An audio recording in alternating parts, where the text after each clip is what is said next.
This episode of Tutcast is brought to you by LearnPhotoshopNow.com. Hey there, welcome to another Photoshop tutorial from Tutcast.com. Let's say for argument's sake that, completely by accident of course, you kick your son in the head. And of course your nosy neighbor was right there to capture that special moment on camera. We want to take this photo into Photoshop and fix this ugly blemish so that later on down the road your son has no recollection of what happened to him. So in this tutorial we're going to be primarily using the patch tool to clean up most of the blemish, and then we're going to grab the clone stamp tool to fix up the little bits left over.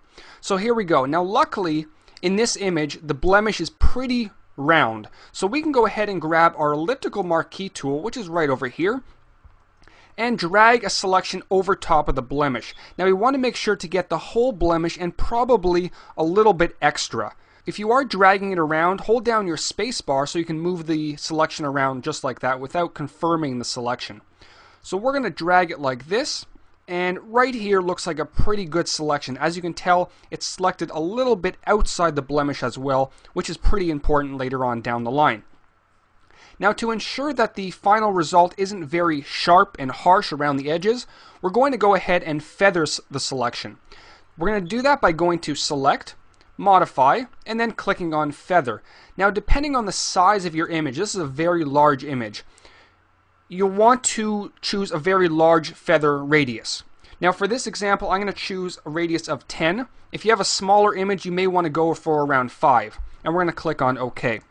Now with an elliptical selection you probably won't notice any difference after feathering, but trust me, there is a difference and you will notice it later on. The edges won't be as harsh.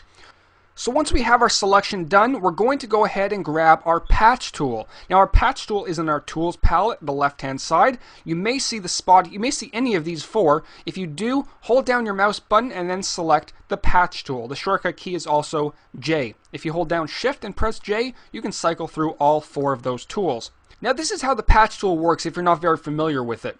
Basically we're going to move our mouse inside our selection and we're going to click and hold and then drag to an area that we want our selection to look like. And then we're going to let go.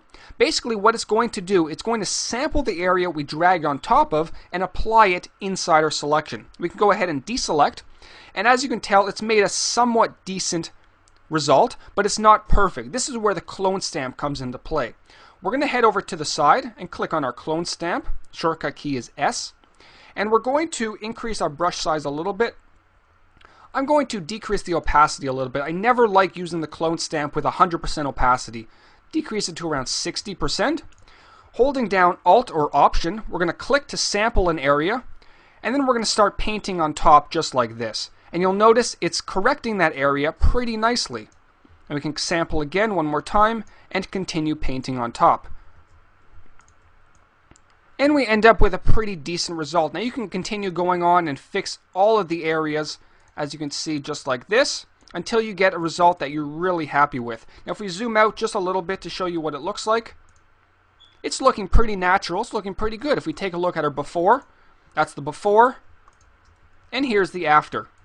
I think it did a pretty good job in a very small amount of time using only 2 tools. Now you can make it even better, fix the areas of the left side here, but basically that's pretty much how that works, using the patch tool and the clone stamp tool.